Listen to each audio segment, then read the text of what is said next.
We are going over. Hello, everybody. This is live. Oh, Jonathan, you just got the best smile ever.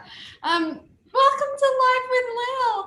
My internet connection is strange today, so we'll see how well this goes. We've got the most amazing Jonathan FRAKES here. Thank you for being here. Oh my gosh, this. Oh, no, wait. Yeah. There you go. Different show, different genre, same genre, different show. Thank you, Elizabeth. It's a pleasure. I'm so happy that you're here. And of course, you're here because you directed this episode. I did indeed. And I was looking through your IMDb because, you know, we met on this episode and then we've run into each other at cons, those things that we used to be able to do, of course, because of your Star Trek days. And I mean, you were just such a, like a legend in our house. My sister was texting me today going, oh my gosh, Jonathan FRAKES, because we used to be watching Star Trek and do the whoa when the spaceship was going, and God, I mean, yeah, exactly. And then I got to do it as a professional actor when we would do scenes on the Zephyr, but I didn't quite realize how much you had directed. I started in the 3rd season. When did you start on your show? The last season. So I shadowed, and we used to do 26 a year. So I shadowed right from almost from the beginning. And then eventually Rick Berman, who was running all things, rented and gave me an episode. And luckily it was a Data episode, Brent Spiner. And it was wonderful. It was a spec episode from Renee Echevarria, who ended up being the executive producer on Deep Space and Castle.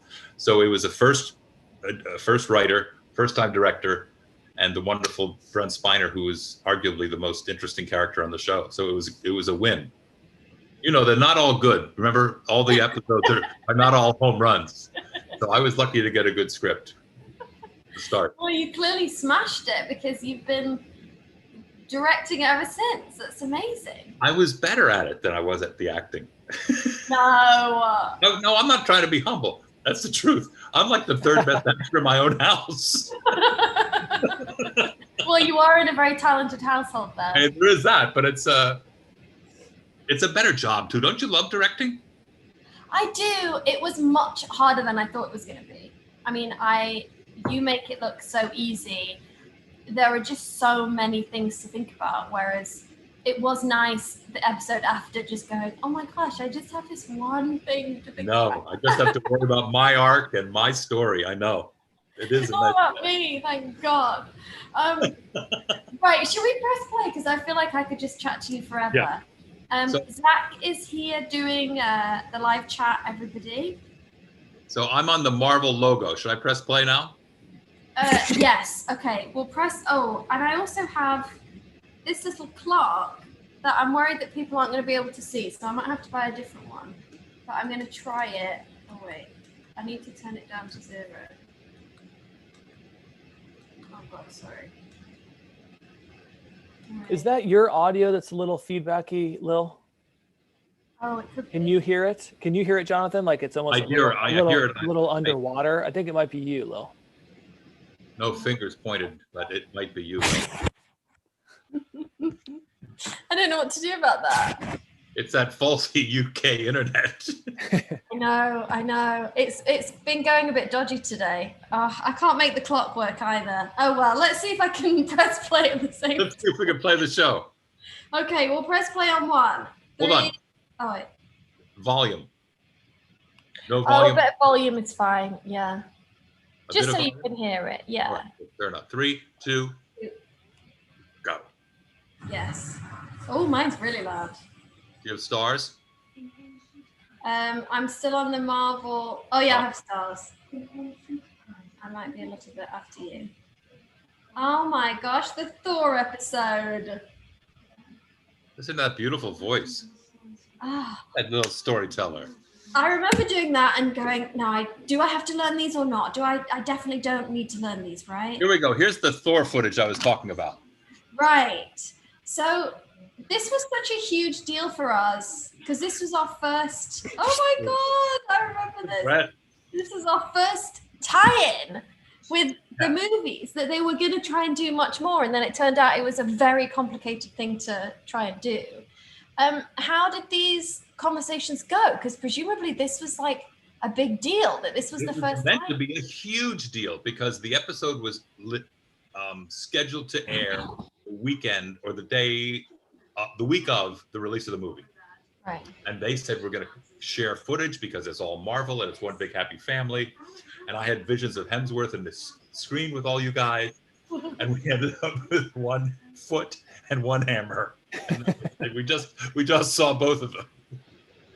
Oh, that was it. That was the foot. That was it.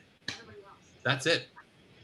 Asgardian. It was stuff, the hammer. All props. It wasn't the hammer even. It was a shadow of itself. Oh my gosh, that's so funny. So when did that happen? At the start of your prep? So you have... During prep, they were so excited. Everybody was, because this was going to be the first tie-in. They were going to figure out how it was going to go. Where we're going to put it in the show, because they're going to give us all this fabulous footage from Marvel. They're going to share all these, what are they called, assets with us. And then as the editing went along, it just sort of dwindled down to, no, I don't think so. Maybe a foot, maybe a shoe, a boot. So John, when you were brought in, how did that process go? And had they already filmed episodes when you first talked to Mo and Jed and Joss and whomever?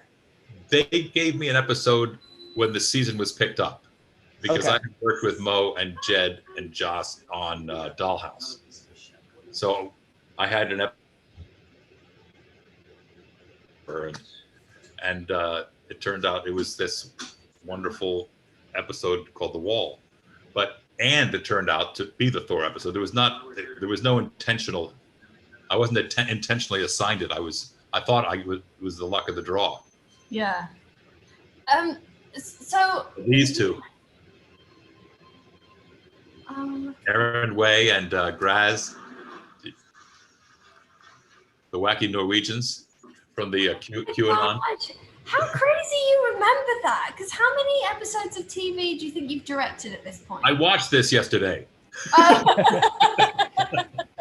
in preparation, so I wouldn't seem a prat when I got on the Zoom with you.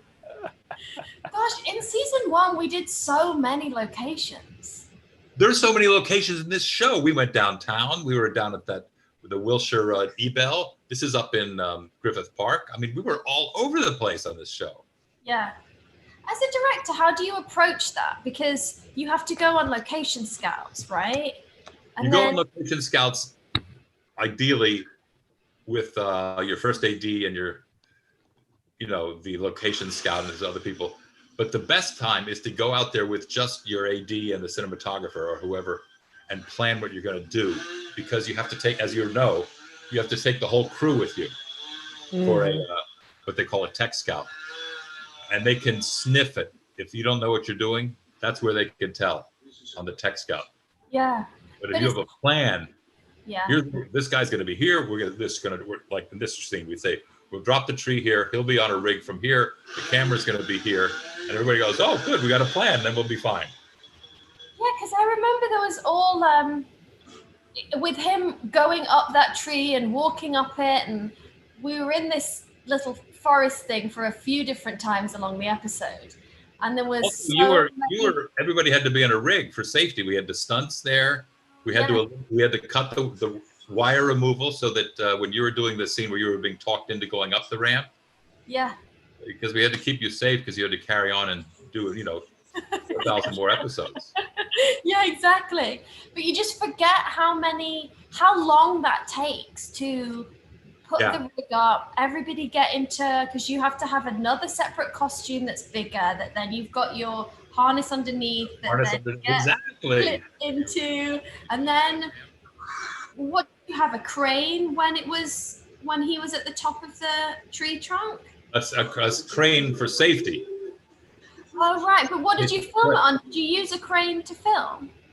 I don't know if we had a crane that day. It looks like we did. Looks like we had because I don't think we were using drones yet, were we? The drone cameras, which I'm sure you guys ended up using later. I'm going to turn this down a tad. No, Gary Brown loved a helicopter. We never used drones. Hardly. I don't think we have ever used a drone. Oh, really? He liked the helicopters. Shield. Ew. Yeah, this is the lovely scene between the two of you. Oh yeah, Brett is jumping on at some point, probably in like 20 minutes or so. Also, this whole flirty relationship that you two have this is early on in the relationship, and the end of this episode is so heartbreaking for you, because I identified with you by the end of the story.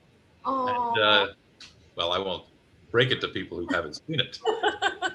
Who might be watching it along with us. Right. The nice thing is that we didn't have to like paint out any wires on this one because yes, it's a real rig. Yeah, it was a real wire, so it's fine. Hey, Jonathan, I have a quick question coming from Tabby, who asks, how is the process of directing differ between all of the shows that you've done? And are there different rules and atmosphere, and how do you kind of acclimate to each production? That's a really great question. That's a great question. I've learned, here's the answer that I think is most clear.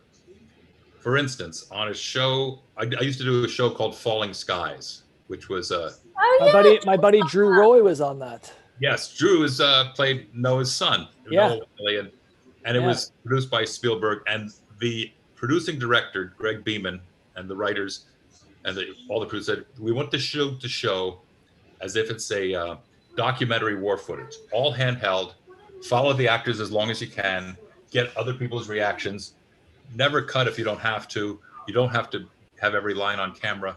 Let it feel immediate in the, so you know what that look is, right? Yeah. Yeah. So we sought to shoot that way, and the show had that distinctive look. Then a month later, I'd be on another show, Castle. Do you remember Castle with yes, of course, Nathan Fillion and Stana Katic? And that show, Rob Bowman, who was the producing director on that show, who actually used to direct Star Trek, said in prep, don't waste anybody's time with a multi-stop moving master, which is a storytelling where you start really wide and you have this elegant shot and you pick people up at the elevator and you bring them around, and then you go around the corner and you have foreground and you land in a beautiful, elegant, moving storytelling shot. He said, don't waste anybody's time with those shots where they start, but make sure you get 3 sizes of close-ups, including this ECU. And he goes like this. I said, you need that close-up, this close-up, and a cowboy. So, I mean, 2 completely different approaches. Yeah. But those, and I think part of it is because when people are watching their show and bonking through the dial, they say, oh yeah, that's Falling Skies. I recognize the stuff. And so your responsibility when you're a hired gun as a director, I mean, I always thought was to make the best version of that show. Yeah. I wasn't going to go to Falling Skies and shoot just singles, and I wasn't going to go to cast because you never get hired back. Yeah. You know? Do you find that how do you stay creative in that space? Do you love that challenge of, I'm going to do it for yeah. I love it because the most satisfying part of directing TV for me is always the relationship with the actors and the moments in the scenes. I mean, it's great. I love to blow shit up. I love action. I love to, I would love to drive, all that stuff about making movies that everybody loves. Yeah. But for me, as a recovering actor, to be on the floor with people who are, first of all, if you've got a great script, especially, but then if you have 2 or 3 actors who are really nuanced and care and have done some homework and are, will take a note and are malleable, you can adjust their performance. It just, don't you think that's the dreamiest part of directing, is to tell this, find the beats in the story and find the emotion and all the things that we learned as actors apply as director, at least to me as a director. What do we want from the scene? What is the intention of the scene? Yeah. What are the secrets? Who's got a secret? All these old acting techniques you can apply. Yeah, and they still work. It was the one bit that I didn't ever question. I found that just instinctual, watching a scene and then giving acting notes, I never doubted my note. Whereas camera stuff, you know, it was my first time doing it, so I.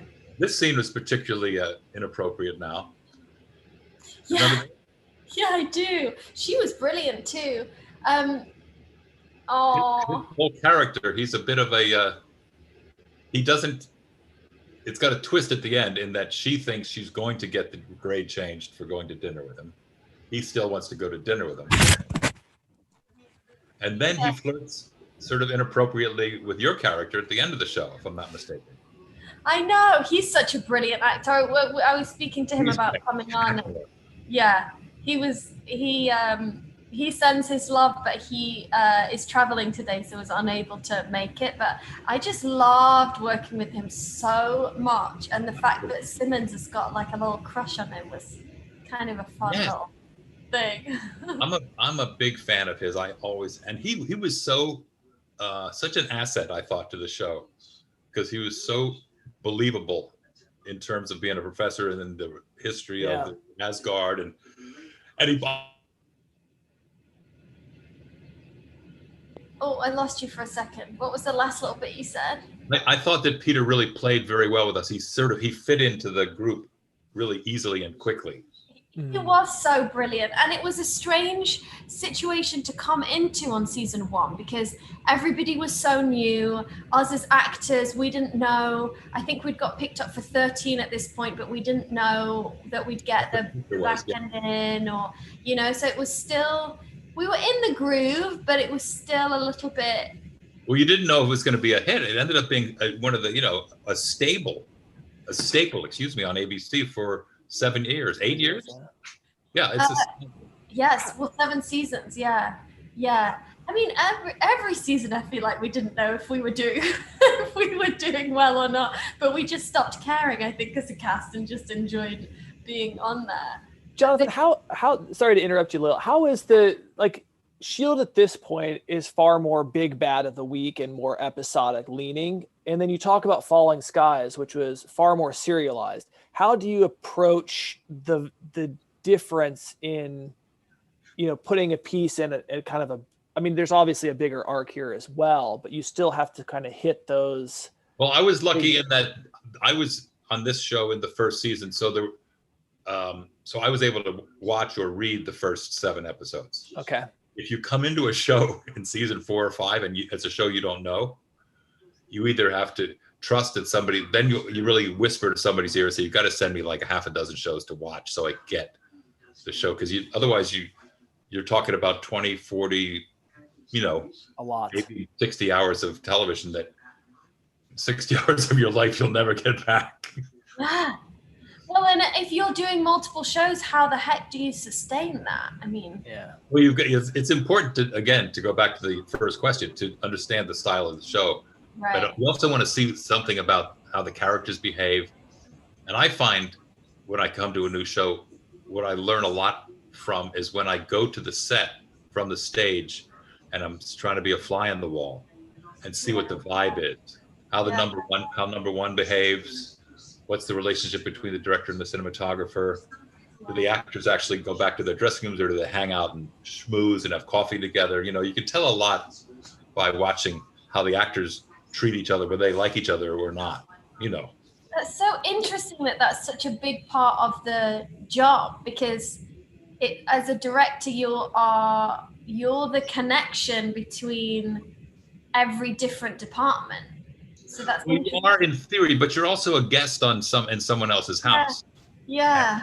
And to be a good guest, I think you don't want to, especially if there's trouble in the house, you don't want to make more trouble, or if the house is running smoothly and you don't want to say, well, here's how I do things.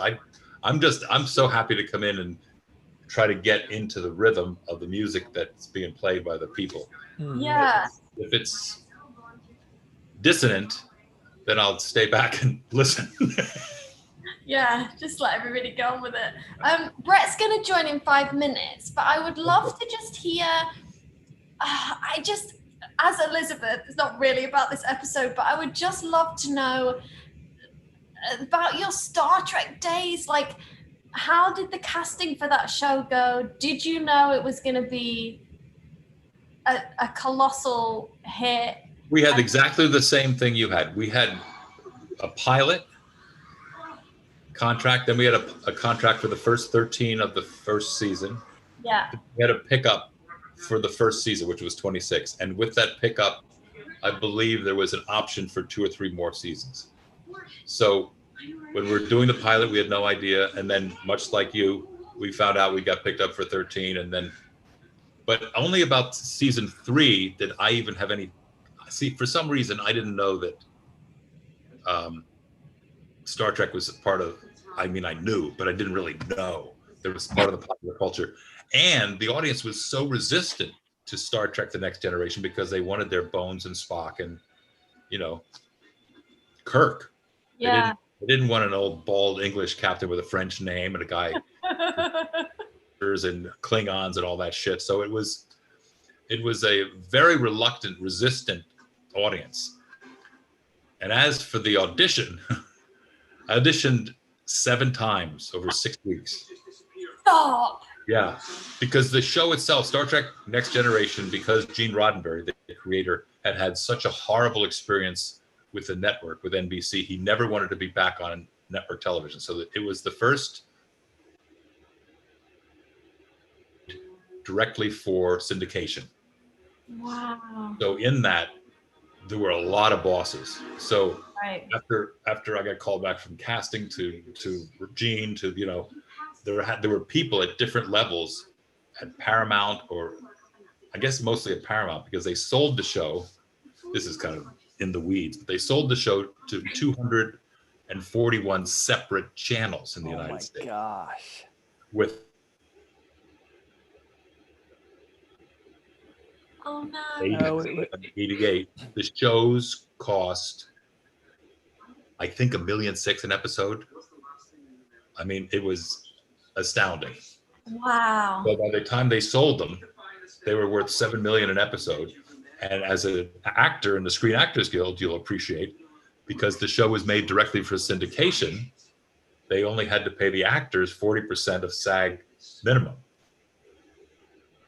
Oh my gosh. I'd have thought syndication straight off would mean like a chunk of change, but no, because, well, I mean, obviously the show's still on, so yeah. And it is 35 years later, so this is not really a complaint. It's more of an observation. Isn't that crazy? All those, just 35 years. I mean, oh no. Of my sci-fi shirt, and I was superstitious about it, so it wasn't washed between auditions. So this was 6 weeks. And I put that, and the last time I put the shirt on, it put itself on. It just walked you into the room. Walked me into the room, exactly.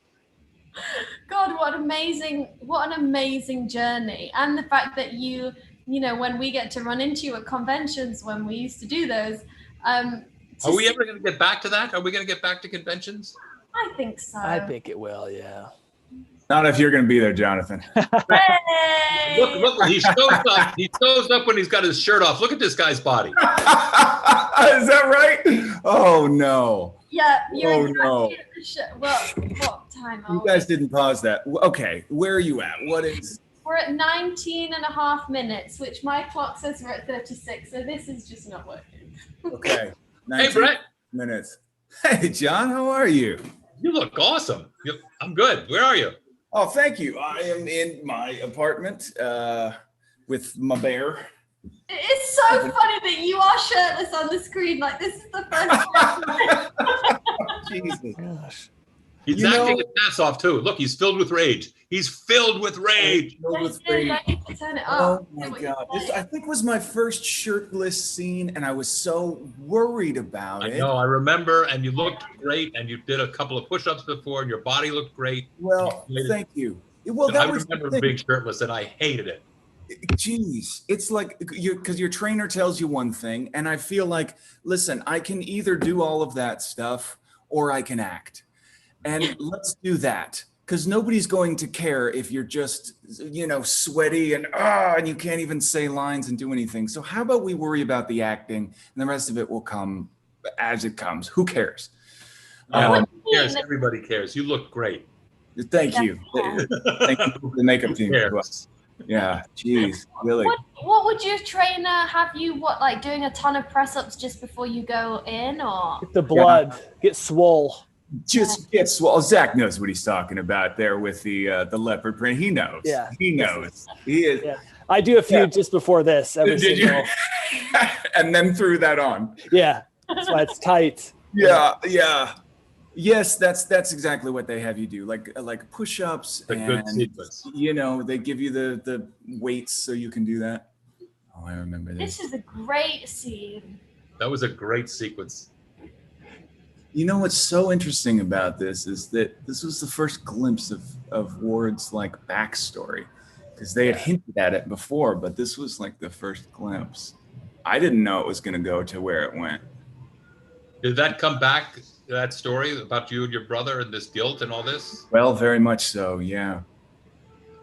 But I thought it was just he's got a lot of rage. I didn't realize that he was going to turn into a, you know. Brett, I got a quick question for you from Louise Pask. She says, this is the first episode we get a glimpse of Ward's childhood. What was it like exploring that part of your character? Great question. That is a great question. It's so hard to watch and answer at the same time. I'm just going to turn this down. I mean, it's still just a glimpse, though. At the end of the day, there was all this stuff that was hinted at, but I don't know. I thought he just had a whole bunch of repressed stuff going on, and that's why he was angry and antisocial. But eventually, he was going to join the team, and they were going to learn how to channel that rage and, you know, embrace him as part of the team, and he was going to find this family that he never had. Instead, they went a totally different direction after this. But I was still holding out hope. What's that? Do you know about your brother and your upbringing and any of that before this episode, before this script? No, just that it was a bad childhood. That was the only thing that the only indication that I got. And so even this was still just a bit of a glimpse, you know. I had no idea that he was a sleeper agent, and I was going to say spoiler alert, but really, if you're watching this, you know. Yeah, we're 7 years past it now. We're probably let's go. But I still was thinking he was a good guy underneath all of this. Would you have changed that, Brett? Will is asking me if you could change any storyline, i.e., not betraying the team. Would you want to do that? I mean, you had such an amazing, sequence of baddies that I had so much fun playing it. Once they told me, I think what it was just these breadcrumbs, right? These little things along the way. And as soon as they gave me the fuller picture of, no, you're actually a sleeper agent, and you get to, you know, act with Bill Paxton, and we get to explore this whole new chapter. It was kind of like a door that was open into a whole new world, and I got to sort of run through that. You're so good at the I mean, that's like you played. It was such a rich character. I mean, both of them were amazingly rich characters. Yeah, so true. Yeah. May he rest in peace. How was your Paxton experience? Oh my God! I mean, he was like a mentor to me, like on and off screen. He was the lead in Thunderbirds, which is the movie that sent me to movie jail, and he's sent you to movie jail. Yeah. Okay. It wasn't Bill's fault. Yeah. He knows so much about the business and much about how to be on a set as a director and as an actor and as a team player. Mm-hmm. And he's had such incredible experience. Oh my God. I completely agree with you. I was given some direction from him, and normally that's not a thing. Yeah. No actors directing other actors and stuff, but they were more like pointers, more like, hey, come over here, kid. Here's just a suggestion. I know. And so there was no defense about it. Way in the beginning, but he ends up his experience was really valuable. And also, I mean, he was the one who probably cured me of my, you know, getting in other people's light. I'm doing it like right now. He would be, you know, to be acting with me, and then in the middle of the scene, just totally in character. Hey, you mind moving over here? That's my light. was like, oh, sorry. I mean, he knew everything. He was looking at it from a director. He was looking at it from a writer as well. He came every single day. Maybe some of the writers didn't love that, but he came every single day with ideas about, can I say it like this? Can I do this? You know what I was thinking? The whole side column of his script was just written, you know, just all these handwritten notes. He used to work in scenic as well. He used to work I think on the floor for the set department in Indies way back. He was an interesting character. Yeah. And just my gosh, he's done it all. He's been there. Yeah, such a good heart. I'm so passionate. I mean, just yes, right. Every little thing. Yeah, that you'd think he could come on a show like Agents of Shield and just coast along on, you know, his charm, and instead he didn't like to coast. He didn't like to coast. He was there to rock it and change it. Yeah, and he did. My goodness. He also gave me there was one of my favorite moments. He was giving kind of an expositional scene. It was a few episodes after this, episode 19 or 20 or something like that. We're bad guys. He's giving this totally expositional scene with all of these words and all of that stuff. And they're like, great, we got that one. Can we do it again? And he tried and he tried and he tried. And it's just like, just print the first one twice. Let's move on. It's a great line. What a great line. Oh my God. He was the collector of those lines too. He said his dad was a traveling salesman and he collected those lines. And they became part of the lore on S.H.I.E.L.D.'s set. I mean, there's so many, some of which I can say and some I probably can't. But they became part of the lore. And whenever he was given enough of a leash to like let those things out, they would become part of movies. Who collected them? Bill Paxton did. He collected these like one-liners, these like crazy weird phrases. Like every time we went into an action sequence and with guns and stuff like that, he was like, I don't know, man, I was working with this one guy who said, put some hair on the walls. And that's what he would say before every single take. And I was like, all right, so let's do it, fellas. Put some hair on the walls. Yeah, all right. And that became part of the legend of like S.H.I.E.L.D. action sequences afterward. Like, where did that come from? We don't even know, man. We just say it. It's Bill. It's always Bill. It's great. Jonathan, we keep coming back to this little room. I forget, what did we call this, Brett? Like, this interrogation room here? Yeah, we used to have so many scenes in this little space, and I remember the honeycomb room. And I struggled with trying to make this look interesting because that's what I was going to ask you, because every shot is so cool and interesting. And in season one, we were on the sliders for sure, right? So and the hard light was on so the singles are great. See, and these rack focus shots are great. It was just anytime you have anybody sitting around, you got to get so much coverage. So then when you approach a space like that, and you go in and, you know, for people not watching it, it's a cell where every wall looks the same, and there's no color and no real depth, or you can't really shoot through anything or have anything fun in the foreground. How as a director do you approach that? Do you just go, I gotta get weird? Well, you try to get weird, but also as you could see in that scene, there's generally so much information in the scene that most of it's going to be in close up anyway. So I always got profiles, and I always got racking 2 shots, and then as many singles as they give you time. And with the new digital camera, you know, you can make a single go from here to here without shooting the second size. You can do that. Right. So you're also thinking, how do I make? Yeah, I've got enough cuts. Time? Yeah. This little room, did this room ever get any more spacious? This garage? This was the hardest fucking room to shoot in on your show. I know. It was horrible in there. With all the glass too? Because glass the reflection. Are the doors up? Are the walls in? There was nowhere to move.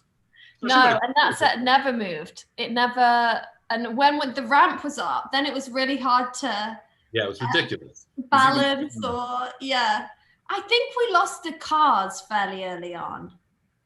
because that would give you more room to move. We'll give the camera somewhere to go. I remember getting in there. I said, now we've got all the actors and all the props and all the cars.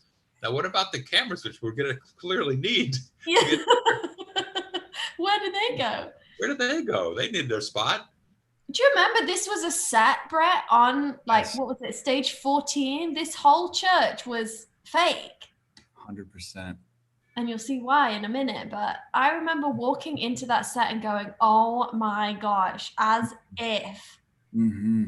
And it was just for this one episode, and then it got torn down, and then they built a whole new set, the next one. It's miraculous. And if you think about it, like on a timeline, when this was written, the amount of time it took to construct it, the materials, all that, really us acting in it is the smallest, easiest part of it. It's the very end, and then it's over. So yeah, the demo as soon as the film clears and they say we don't have to go back, they're taking that set apart in the middle of the night with a separate crew, because the construction crew's coming in to build, as Elizabeth just said, they build the next set. Yeah. So when you were in prep, Jonathan, and was that built when you were trying to figure out how you were going to shoot it? No, I would walk over there to the stage and we'd talk about how big, where was the balcony, how high could the balcony be? And I think the stuntman, and we knew what parts of the stage were going to be set. So we had an idea, but the second story wasn't built, and the dimensions were sort of established during prep, so that we'd try to remember how many people were in the room, where the rigging, again, where's the rigging go? It's great that there was a lot of stunt rigging. Just to pause you 1 second, this is where I broke a bone. Did you really? Yep. Broke a bone. When you picked that up or in the fight? This one right here. Yeah, I remember that. Yeah, we had to incorporate it for the next episode. By the way, so action sequence is usually done on a separate day. This one in particular was, I think it was, oh my God, it was like 10 hours or something like that. It was expensive. And we got better and better as we went. This is episode 8.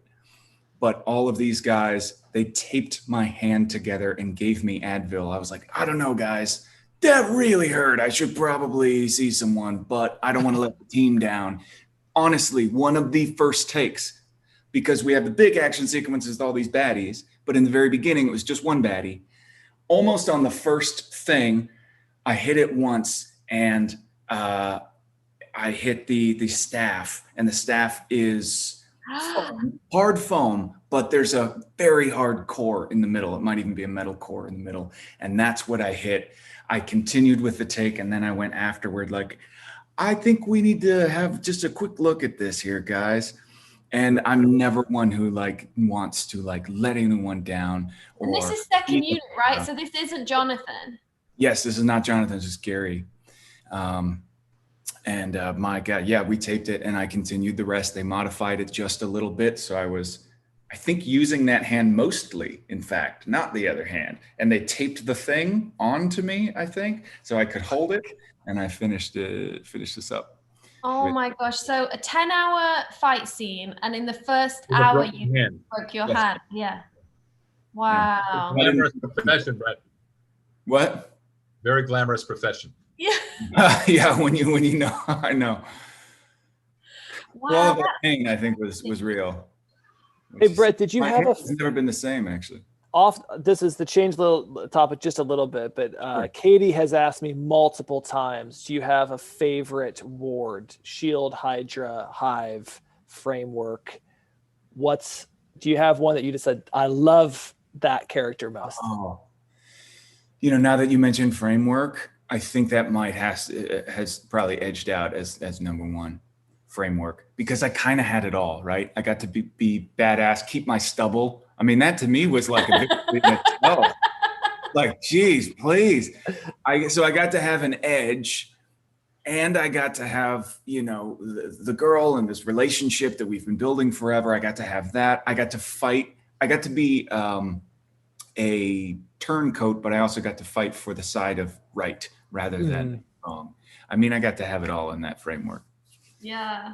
That was a truly amazing amazing thing. That's And such I felt like it was so like deep, the connections, because we're not just acting in that world, we're acting in that world. And then we all have that reference of what it is in the real world versus this. And there's something really great about those storylines. That's why I think the comic books always explore the alternate reality. What could have happened? What would have happened? What should have happened? All of this stuff, it's so rich. And those scenes with Chloe, I felt like were amazing. yeah.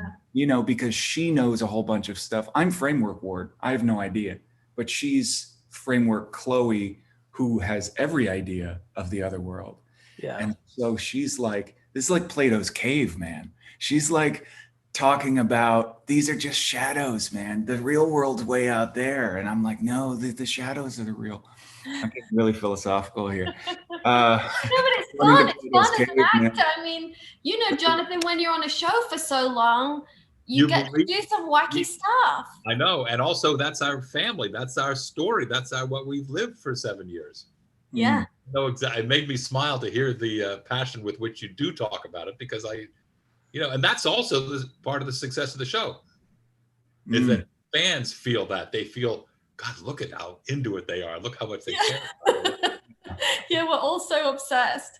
I keep just marveling at all the way in which you shot this, Jonathan, was so cool, because it's, you know, as an actor, you clearly pay attention to the camera, but not really. And then when you come and watch it, you go, oh my gosh, you do so many like beautiful low and kind of off like Dutch angles. And well, the bad guys we decided I'd give those, their whole story had a little bit of this to it. Right. And no good for you heroes, you know.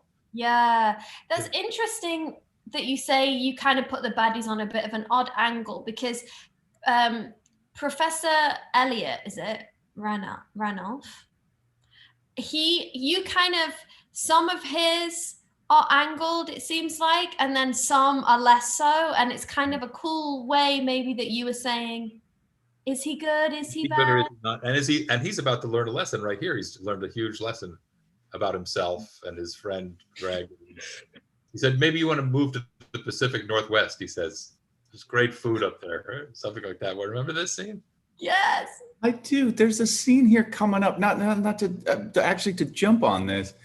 I felt like, Jonathan, you're still one of my favorite directors. And I feel like what was so beautiful is you let us act, you gave us room. And there's a scene coming up here where I felt like the camera was so far away. We got to do that. Where did you guys shoot this? Do you remember? This is right off the lot at that hotel bar. Oh, no way! Yeah, just Culver. Yes, at the Culver. This is a nice scene, beautifully lit, by the way. This whole episode is gorgeous. It's like dark and seductive. This is the part that broke my heart, though, at the end of this episode. The before the little epilogue, but I won't break it to you. Yeah, it's sort of the start of. Look at that handsome Johnny Squarejaw leading man. Would you please? That is the squarest jaw. My God, what has happened since then? No, you look exactly the same. You look the same. It's so nice to see Ward outside of agent mode and kind of. Did you relish these scenes, Brett? Because up until this point, it's been very sort of tactical and serious. You couldn't have said it better. I relished these scenes because there were so few. I wanted to remember this. Yeah. Your life on the show. You guys were so grateful to be at a bar doing a two-hander that had nothing to do with anything but your own feelings and emotions. It was great. And it's so cool as a director that you can do both of those, like the big fight scenes, the figuring out how to shoot when the set isn't built, and then do something that could be in just a regular drama that's not sci-fi. Look at everybody wants Brett. Oh, she's falling in love. What about this beat though? My favorite. Maybe, should I? Yeah, this is. Do I dare come hither? What have I got? I got a close-up of a bottle of booze. Bam.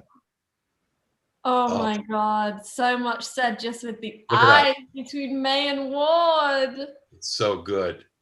Oh my gosh. This shot. Oh, Just wow, him. this one. Oh, yes. I might So be just good. a second or two behind you, but. Bam.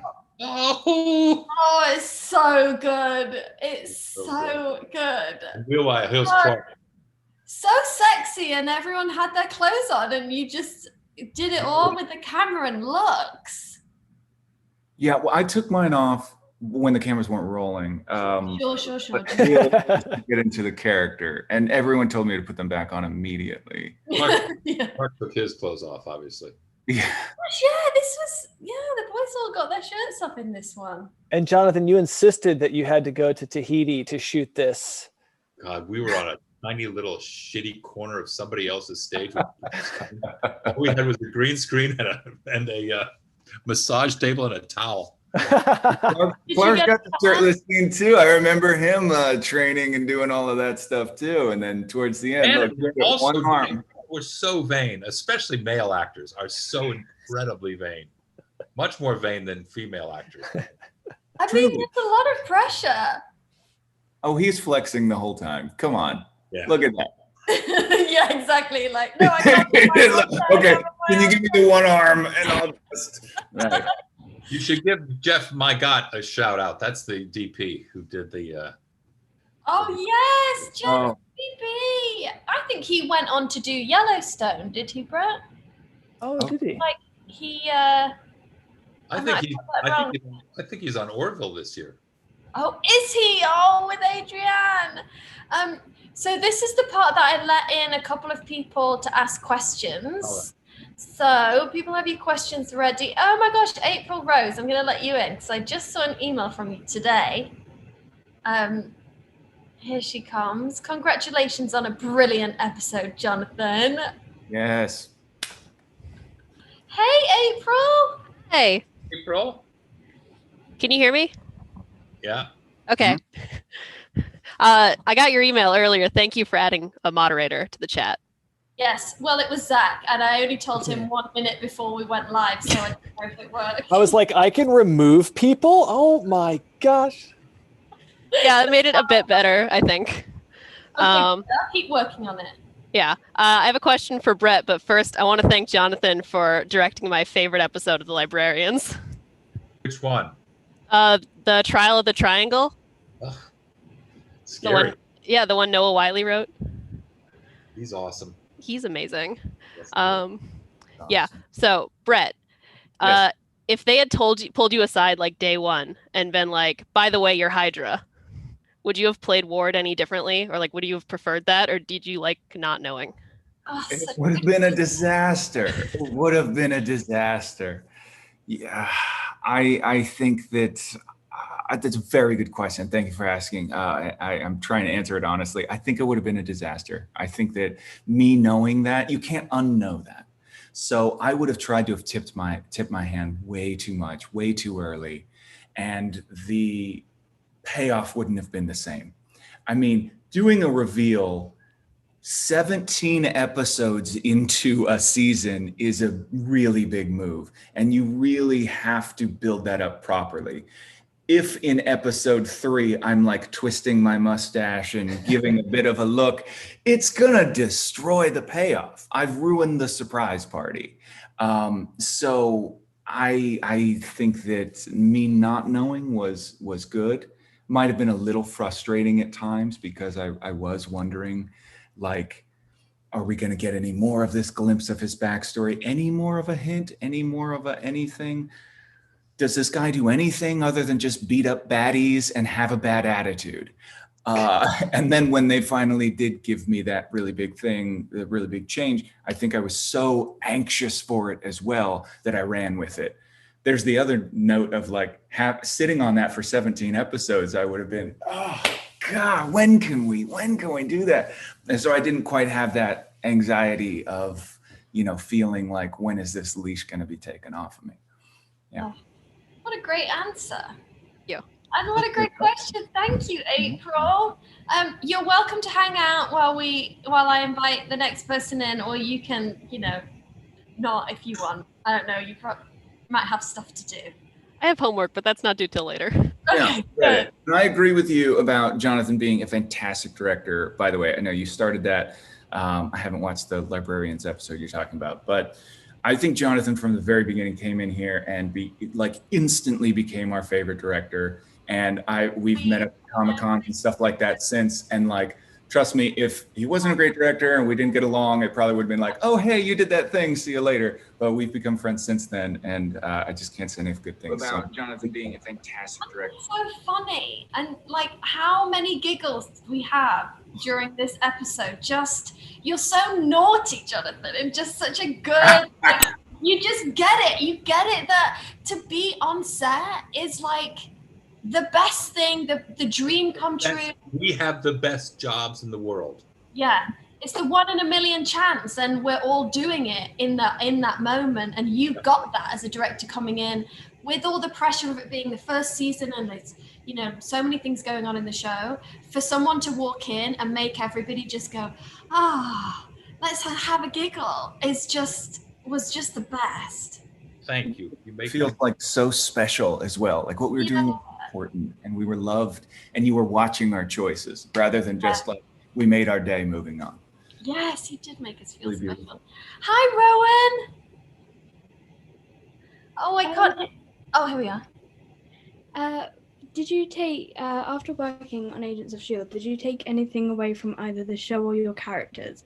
Like any lessons that you learned from them? Oh, I thought you were talking about props. What I mean, that too. Elizabeth, did you get into science after this? Yeah, now I am studying for my PhD in English tea and biscuits. I think the biggest thing I took away from her character-wise was that she never apologized, ever.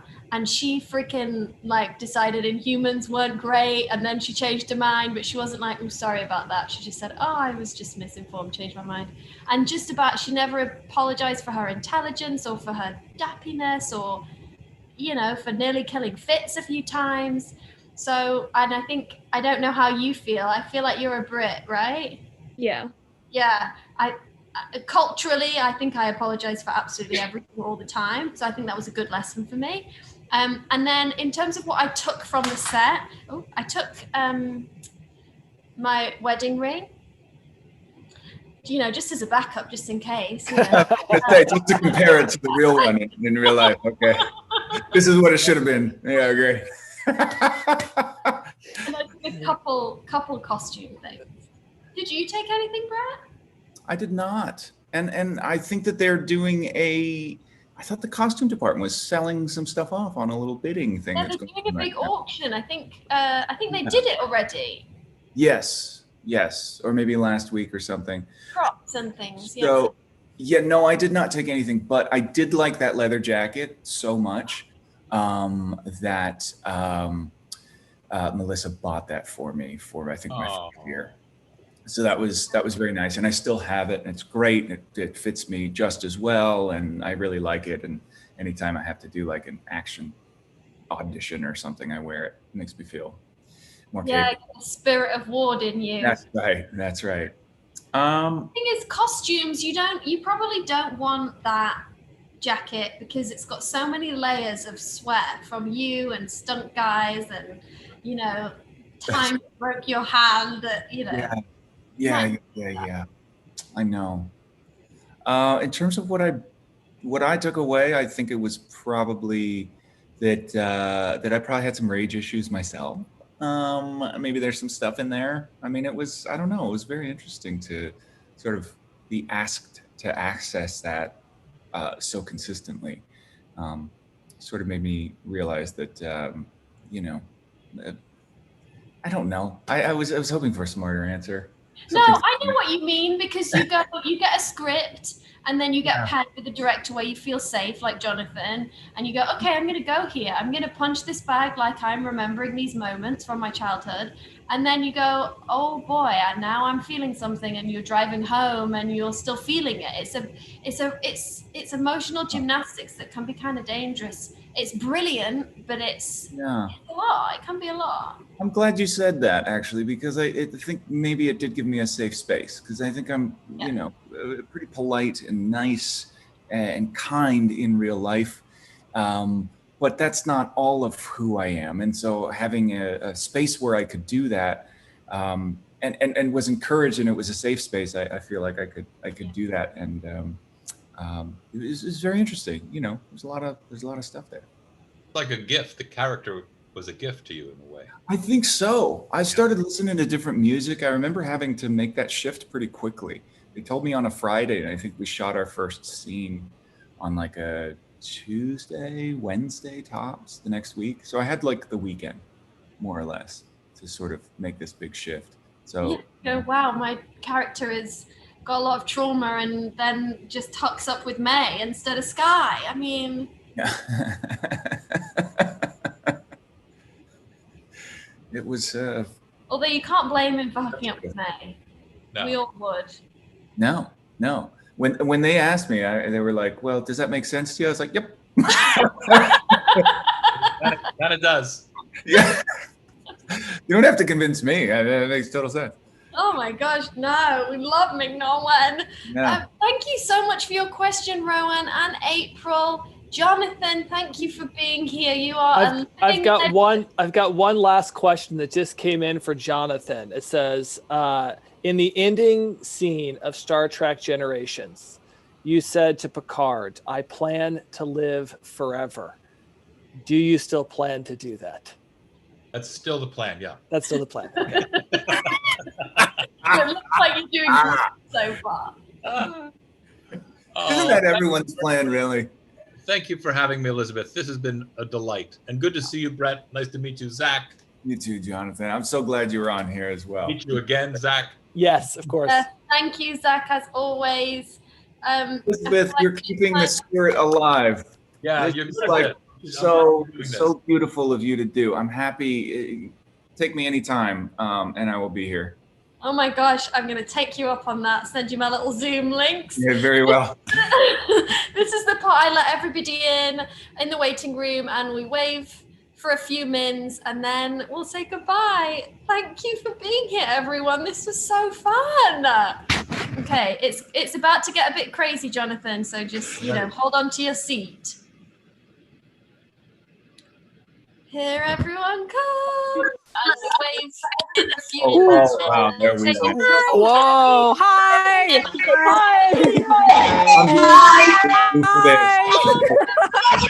Hey, Beth. Hi. Say hi Sarah. to Hi.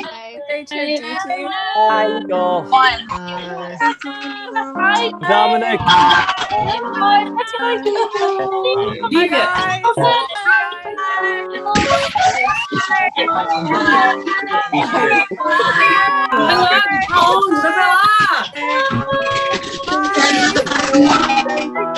So chaotic and I love it.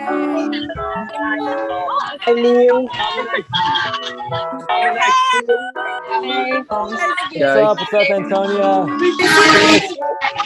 So hard. Hello, August.